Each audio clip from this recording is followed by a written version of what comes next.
You'll travel for miles and you'll go into this windowless box and you'll do the same thing 10,000 times for the whole day, and then you'll leave and travel for miles to go home. You're talking about this podcast. And then you're going to go back and do it again. And you would do that every day of your life until you die. The Office.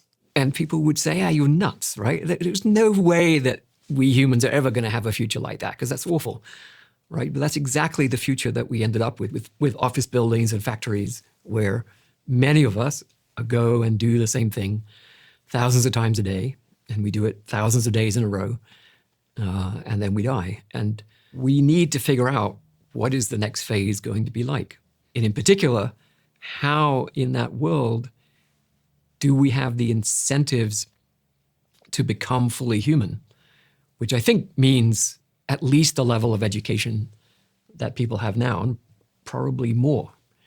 Because I think to live a really rich life, you need a better understanding of yourself, of the world, than most people get in their current educations. What is it to be human?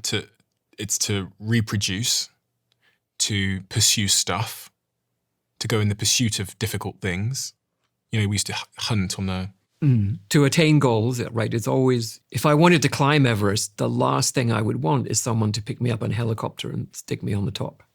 So we'll voluntarily pursue hard things. So although I could get the robot to build me a ranch on this plot of land, I will choose to do it because the pursuit itself is rewarding.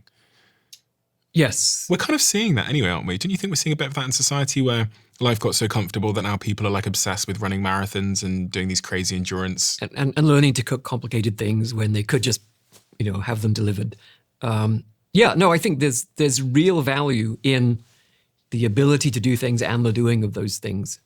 And I think, the obvious danger is the Wall-E world, where everyone just consumes entertainment, which doesn't require much education and doesn't lead to a rich, satisfying life, I think, in the long run. A lot of people will choose that world.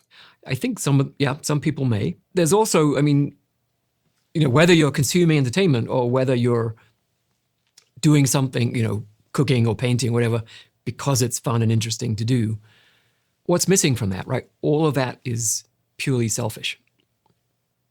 I think one of the reasons we work is because we feel valued. We feel like we're benefiting other people. And I think I remember having this conversation with a lady in England who helps to run the hospice movement. And the people who work in the hospices, where the patients are literally there to die, are largely volunteers, so they're not doing it to get paid. But they find it incredibly rewarding to be able to spend time with people who are in their last weeks or months, to give them company and happiness. So I actually think that interpersonal